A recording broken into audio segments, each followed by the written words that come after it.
महामहिम राज्यपाल महोदयांना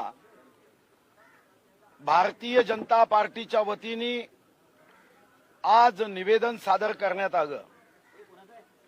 राज्यामध्ये असणारी अस्थिर परिस्थिती, प्रशासनाला दिलेले चुकीचे निर्देश, घटनाबाह्य कृती, केंद्र सरकारचे कायदे मानण्यासाठी दिलेला नकार, कोरोनाच्या संकटामध्ये जगामध्ये नियंत्रण करण्याचा प्रयत्न होत असताना इथं मात्र फक्त भाषण देऊन कोरोनाला बंदोबस्त करण्याचा असफल प्रयत्न, भ्रष्टाचार पराकोटीला पोहोचला, पोलीस विभागांना कायदा व सुव्यवस्थेचं संरक्षण करण्याच्या साठी वापरण्याच्या ऐवजी आपला पक्ष मजबूत करण्यासाठी भ्रष्टाचाराच्या माध्यमातून खंडणी वसूल करण्यासाठी वापरणे, असे 100च्या वरती प्रकरण आम्ही महामहिम राज्यपाल महोदयांना दिलेत। महामहिम राज्यपाल महोदयांना माननीय विरोधी पक्ष नेते देवेंद्र फडणवीसजींच्या नेतृत्वामध्ये आम्ही विनंती केली की या संदर्भातला अहवाल प्रशासनाकडून मागण्याची आवश्यकता आहे। माननीय मुख्यमंत्री महोदय हे राज्याचे वास्तविक प्रमुख आहेत, तर महामहिम राज्यपाल महोदय हे घटनात्मक प्रमुख आहेत। या घटनेच्या चौकटीत जर राज्य सरकार कृती करत नसेल, प्रशासन दबावात असेल, सत्तेचा आतंक मंत्रालय व प्रशासकीय अधिकाऱ्यांवर असेल, तर या दृष्टीने अहवाल घेण्याची आवश्यकता आहे। राज्य सरकार या कोरोनाच्या संकटात जनहिताची कामं करण्यामध्ये पूर्णपणे असफल ठरला आहे। गोरगरीब, दीनदुर्बल, शोषित व्यक्ती हतबल झाला आहे आणि अशा प्रसंगात राज्य सरकारने आपले कार्य योग्य पद्धतीने, सुचारू पद्धतीने करावे। भ्रष्टाचार मुक्त, भयमुक्त, भीतीमुक्त राज्य व्हावं, या दृष्टीने या सरकारचे 100 असफल बिंदू हे आम्ही माननीय महामहिम राज्यपाल महोदयांना सादर केले आहे आणि या संदर्भात मुख्यमंत्र्यांना या संदर्भातला अहवाल माननीय राज्यपाल महोदयांनी मागवावा, मुख्य सचिवांना मागवावा आणि यासोबत आज अधिकाऱ्यांवर जो आतंक आहे, त्यांना बदलीची भीती दाखवली जाते, कारवाईची भीती दाखवली जाते आणि अशा अधिकाऱ्यांना त्यांचं काम जनहितासाठी करण्यासाठी जी बाधा उत्पन्न होत आहे, संवैधानिक अडचणी उत्पन्न होत आहे, या सर्व अधिकाऱ्यांना राज्यपाल महोदयांनी कायद्याच्या माध्यमातून संविधानाच्या चौकटीत त्यांची प्रत्येक कृती व्हावी यासाठी संरक्षण देण्याची आवश्यकता आहे। यासोबत राज्यामध्ये जो भ्रष्टाचार, जी खंडणी मागण्याचे प्रकरण आहेत, ट्रान्सफर मधलं रॅकेट आहे, हे सन्माननीय विरोधी पक्ष देवेंद्र फडणवीसांनी पुराव्यासहित सर्वप्रथम विधानसभेच्या व्यासपीठावर मांडलं, पण तिथेही दाबण्याचा प्रयत्न झाला। आता आम्ही या संदर्भात महामहिम राज्यपाल महोदयांनी हस्तक्षेप करण्याची आवश्यकता आहे, हे माननीय विरोधी पक्ष नेत्यांनी सांगितलं आहे। राज्याला वाचवणं गरजेचं आहे, जनतेला न्याय देणं गरजेचं आहे, संविधानाचं रक्षण करण्याचं गरजेचं आहे आणि प्रशासनाच्या माध्यमातून या साऱ्या संकटात योग्य पद्धतीने राज्य पुढे नेण्यासाठी राज्यपाल महोदयांनी हस्तक्षेप करावा अशी आम्ही विनंती केली आहे। माननीय देवेंद्रजी बोलतील, मग आपण बाकी।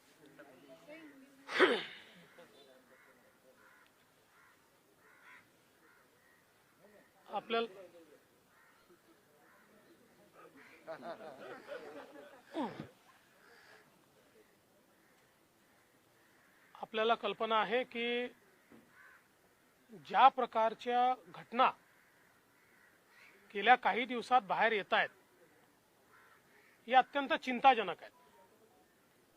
आणि याच्यामध्ये सर्वाधिक चिंताजनक गोष्ट काही असेल तर या घटनांवर मुख्यमंत्र्यांचं मौन. एक शब्द माननीय मुख्यमंत्री या संदर्भात बोलत नाहीयेत. सन्माननीय पवार साहेबांनी 2 प्रेस घेतल्या, पण दुर्दैवाने झालेला प्रकार पाठीमागे घालण्याचाच प्रयत्न त्यांनी केलाय. काँग्रेस पार्टी ही तर अस्तित्वहीन दिसतेय. या संपूर्ण प्रकरणात त्यांची भूमिकाच नाहीये. त्यांचे नेते दिल्लीत काहीतरी बोलतायत, इथे वेगळं बोलतायत.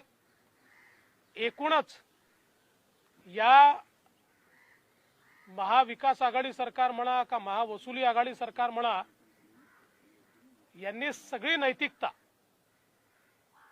ही पूर्ण पायाखाली तुडवली आहे. केवळ सत्तेकरता या ठिकाणी हे सगळं काम चाललेलं आहे. त्याच्या पलीकडे काहीच नाहीये. आणि माझा तर काँग्रेसला सवाल आहे की काँग्रेसने सांगितलं पाहिजे त्यांना किती हिस्सा आणि वाटा मिळतोय. ज्या प्रकारचं त्यांचं मौन आहे, त्यांना वाटा आणि हिस्सा किती आहे हे देखील आता या ठिकाणी आम्हाला समजलं पाहिजे. आणि म्हणूनच आज राज्यपालांना आम्ही भेटून वेगवेगळ्या प्रकारच्या घटना दिलेल्या आहेत. आमची अपेक्षा आहे की मुख्यमंत्री जर बोलत नसतील तर संवैधानिक प्रमुख म्हणून माननीय राज्यपालांनी त्यांना बोलतं केलं पाहिजे. माननीय राज्यपालांनी त्यांच्याकडनं अहवाल घेतला पाहिजे. या खंडणीच्या घटनांचं काय त्यांनी कारवाई केली, जे रॅकेट बाहेर निघालेलं आहे त्या रॅकेटवर त्यांनी काय कारवाई केली, या सगळ्या गोष्टी या राज्यपालांनी त्यांच्याकडनं घ्याव्यात आणि हा अहवाल त्यांनी मागवावा. याकरता आज आम्ही भेटलोय. करता हूं भाई हिंदी.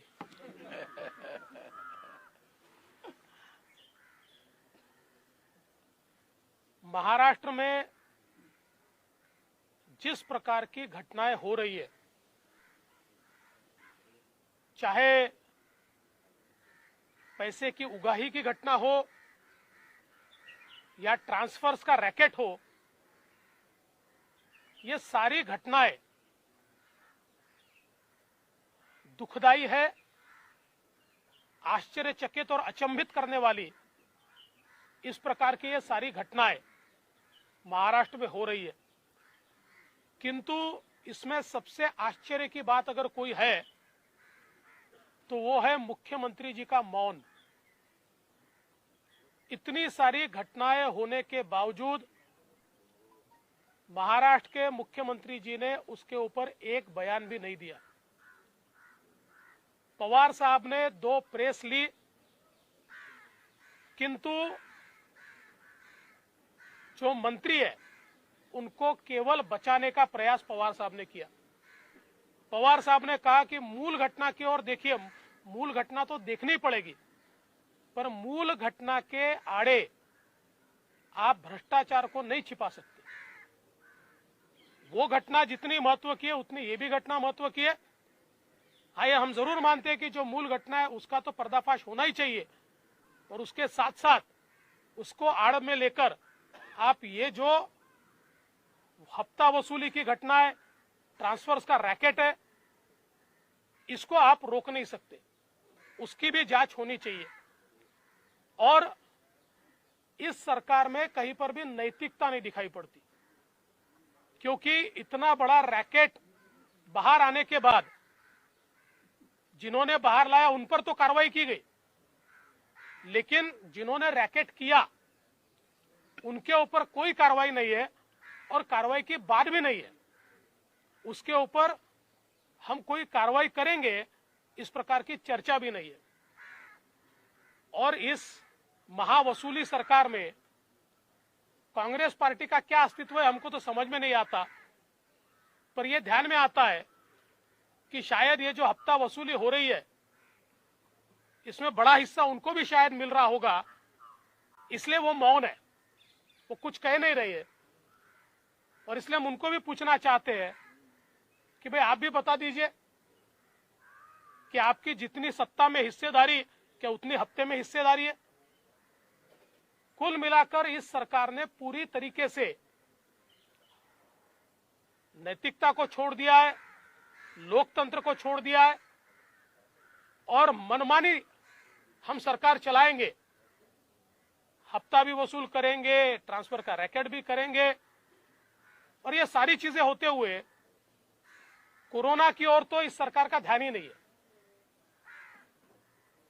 जिस प्रकार से कोरोना की केसेस महाराष्ट्र में बढ़ रही है, देश का एपिसेंटर कोरोना बना है और मैं समझ नहीं पाता कि महाराष्ट्र में इतना कोरोना क्यों बढ़ रहा है। सरकार इस पे क्या करती है? क्या सरकार ने इस पर उपाय किया है? मुझे लगता है ये भाषण देने की बात नहीं है, एक्ट करने की बात है। और इसलिए राज्यपाल जी को हमने ये कहा है, हमारे सुधीर भाऊ मुनगंटीवार जी ने 100 घटनाएं राज्यपाल जी के ध्यान में लाकर दी है कि जिसमें सरकार ने संवैधानिक जिम्मेवारी का पालन नहीं किया है। और राज्यपाल जी से हमने इतनी ही मांग की है कि चूंकि मुख्यमंत्री भी बोलते नहीं है, सरकार भी ठीक चल नहीं रही है, ऐसे समय कम से कम मुख्यमंत्री जी को आप इसके ऊपर रिपोर्ट मांगिए। राज्यपाल जी को अधिकार है कि आपने हफ्ता वसूली पर क्या एक्शन लिया, आपने ट्रांसफर रैकेट पर क्या एक्शन लिया, कोरोना के ऊपर आपने क्या एक्शन लिया, ये सारा रिपोर्ट ये मांगा जाए। इस प्रकार का निवेदन हमने माननीय राज्यपाल जी को दिया है। दिल्लीमध्ये जो अहवाल तुम्ही दिला होता त्या अहवालामध्ये काहीही दम नाही, ती भिजलेली लवंगी फटाका आहे अशा प्रकारची टीका संजय राऊत यांनी केली। राज्यपाल चूंकि बीजेपी के कार्यकर्ता हैं इसलिए काल जो अहवाल मी दिलेला आहे तो लवंगी फटाका आहे की ॲटम बॉम्ब आहे हे लवकरच लक्षात येईल। एवढे का घाबरले? जर तो लवंगी फटाका होता तर 25 ऑगस्ट पासनं तो दाबून का ठेवला? कोणाचे चेहरे बाहेर येणार होते? हा अहवाल बाहेर आल्यानंतर नेमके कोणाचे चेहरे बाहेर येणार होते, नेमके कोण याच्यामध्ये लिप्त आहेत आणि म्हणून त्यांना वाचवायला तुम्ही तो दाबून ठेवला, हा माझा प्रश्न आहे। आणि म्हणून लवकरच यातलं सत्य बाहेर येणार। देखिए देखिए ये जो रिपोर्ट केंद्रीय गृह सचिव जी को दी गई है, ये छोटा फटाका है या बड़ा बम है ये तो जल्दी ही सामने आएगा। लेकिन जो कहते हैं कि ये छोटा सा फटाका है, तो उनको पूछना चाहता हूं, अगर ये बहुत छोटी बात थी तो 25 अगस्त 2020 से आपने इसको छुपा कर क्यों रखा? वो कौन लोग हैं जिनके ऊपर इसके माध्यम से सीधी उंगलियां उठती है? वो कौन लोग हैं जो कन्वर्सेशन में आते हैं? वो कौन लोग हैं जिन तक माल पहुंचता है? वो कौन लोग हैं जो इसका कोऑर्डिनेशन करते हैं? ये सारी चीजें बाहर आएगी, इसीलिए तो आपने इसको छुपा कर रखा। अब ये केंद्रीय गृह मंत्रालय तक पहुंचा है, जल्दी ध्यान में आएगा इसके पीछे क्या है। जिस तरीके से संजय राउत ने कहा कि मुख्यमंत्री से मुलाकात की बजाय बीजेपी के लोग राज्यपाल के पास जाते हैं क्योंकि राज्यपाल बीजेपी के कार्यकर्ता हैं। देखिए, संजय राउत जी के पास बहुत टाइम है और आप लोगों को खबर नहीं होती तो आप उनके तक पहुंच जाते हैं। और वो कोई इतने बड़े नेता तो नहीं है कि उनके हर सवाल का मैं जवाब दूं। वो कोई इतने बड़े नेता नहीं है। राज्यपाल संवैधानिक प्रमुख है, हम उन तक जाते हैं। देखो ऐसा है ना, अगर हम चले जाए तो बीजेपी के नेता, और आप कमर से झुककर उनको जब प्रणाम करते तो किसके नेता होते? रश्मि शुक्ला बीजेपी की एजेंट से इस तरह का आरोप लगा है सर। मुख्यमंत्री को इस पर बात करने की जरूरत ही नहीं है, क्यों जरूरत है इस विषय पे बात करने की? देखिए, मुख्यमंत्री ये प्रमुख है उन्होंने बातचीत करनी चाहिए, लेकिन वो जानते कि इस पर बात करना उनके लिए कठिन है और अगर इस पर वो बात करेंगे तो कहीं ना कहीं जांच करनी पड़ेगी, जांच के आदेश देने पड़ेंगे जो वो देना नहीं चाहते। अपनी सरकार को बचाने के लिए, हफ्ताखोरी को बचाने के लिए ये सारा मामला चल रहा है और इसलिए मुझे लगता है कि संजय राउत तो कोई अधिकृत व्यक्ति नहीं है, उनकी बात को सरकार की बात तो नहीं माना जा सकता, वो कोई सरकारी थोड़ी है और इसलिए सरकार की ओर से कौन बोल रहा है, क्यों नहीं बोल रहा है? रश्मि शुक्ला बीजेपी एजेंट है, इसका आरोप सरकार की तरफ से लगाया गया। सर आप क्या कहेंगे? देखिए, कोई अधिकारी अगर सच कहे तो बीजेपी का एजेंट और हफ्ता वसूल करके दे तो क्या शिवसेना का एजेंट?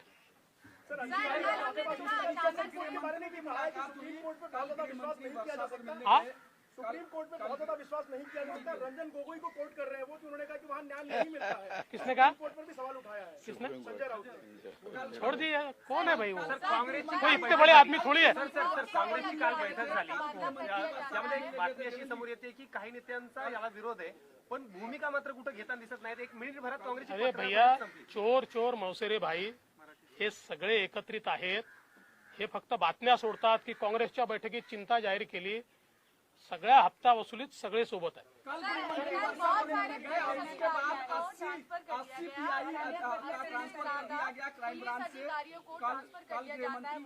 बूंद से गई वो हौस से नहीं आती। देखिए, जो बूंद से गई वो हौद से नहीं आती, इस प्रकार की चीजें पहले करने की आवश्यकता थी जब ये ध्यान में आ रहा था कि इतने बड़े पैमाने पर लोग हफ्ता वसूली में लिप्त है, उस समय ये करना चाहिए था। लेकिन मैं ऐसा मानता हूँ एडमिनिस्ट्रेटिव बाब है और इसलिए इसके ऊपर मुझे कोई कमेंट नहीं करना। मुझे ऐसा लगता है कि इसके बाद अगर सुधार हुआ तो हम इसका स्वागत करेंगे। गोपनीय पत्र फोडल्याबद्दल महाविकास आघाडीकडनं गुन्हा दाखल करण्याचा प्रयत्न केला जातो। ज्या पद्धतीचा गोपनीय अहवाल रश्मी शुक्ला यांनी दिला आणि ते जर बाहेर केलं तर अशा पद्धतीचा गुन्हा आहे, अशा सरकारचा गृहमंत्र्याचा गुन्हा आहे। गुन्हा तर माझ्यावरच दाखल करावा लागेल। गृहमंत्र्यावर, कारण गृहमंत्री अनिल देशमुखांवर हा गुन्हा करावा लागेल की गोपनीय पत्र बाहेर केलं, जे पत्राचं संरक्षण करू शकत नाही ते जनतेचं, देशाचं आणि राज्याचं करतील। ज्यांना पत्र आपलं गुप्त पत्र हे सुद्धा वाचवता येत नाही, त्यांना तर एक क्षण पदावर राहण्याचा अधिकार नाही, एका सेकंदात राजीनामा देऊन बाहेर गेलं पाहिजे। खास करून रश्मी शुक्लांवर गुन्हा दाखल करण्याची मागणी केली। नाही, गुन्हा त्यांच्यावर दाखल काय, म्हणजे एखाद्या प्रामाणिक अधिकाऱ्यांनी सत्यस्थिती सांगणं हा गुन्हा होतो आणि तुमच्या फाईल मधून तो पत्र बाहेर जाणं, तुमच्या अधिकाऱ्यांच्या माध्यमातून, तुमच्या पीएच्या माध्यमातून, तुमच्या पीएसच्या माध्यमातून खंडणी घेणारे जे अधिकारी आहेत त्यांच्या हातून जर बाहेर गेलं तो गुन्हा कुणावर दाखल करता? हा गुन्हा तर गृहमंत्र्यावर दाखल केला पाहिजे। गृहमंत्र्यांना एक क्षण पदावर राहण्याचा अधिकार नाही। हे जगामधल्या अनेक पंतप्रधान, राष्ट्रपती भवनामधून जेव्हा अशा घटना झाल्या त्यांनी राजीनामे दिले, त्यांना आठवण पाहिजे असेल तर आम्ही पूर्ण इतिहास काढून देतो। विषय मी बाहेर काढलेला आहे, त्यामुळे गुन्हा दाखल करायचा असेल तर माझ्यावर करावा लागेल आणि मी त्याची पर्वा करत नाही। जर हप्ताखोरी होत असेल, रॅकेट होत असेल आणि त्या रॅकेटमधनं महाराष्ट्राची बदनामी होत असेल तर महाराष्ट्राची बदनामी होऊ नये याकरता 4 गुन्हे अजून माझ्यावर दाखल झाले तरी मला फरक पडत नाही। मी कोर्टात जाईन, कोर्टात मध्ये सिद्ध करेन।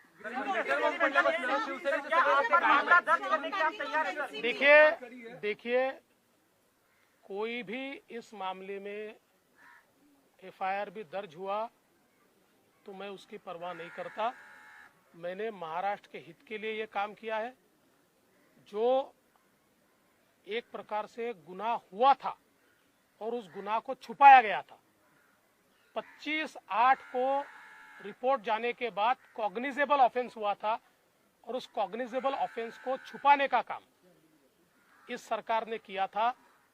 उसको अगर मैंने उजागर किया है और महाराष्ट्र की प्रतिष्ठा को बचाने का काम किया, ये अगर गुनाह है तो ऐसे 4 गुनाह मैं और करूंगा और मैं कैसे सही हूं कि मैं न्यायालय में जाकर बताऊंगा। लेटर बॉम्ब पडल्यापासून शिवसेनेचे सगळे नेते गायब आहेत, परत कुणीच भूमिका घेत नाहीये। गुन्हे उघडकीस यायला लागल्यानंतर शिवसेना गायब झाली का?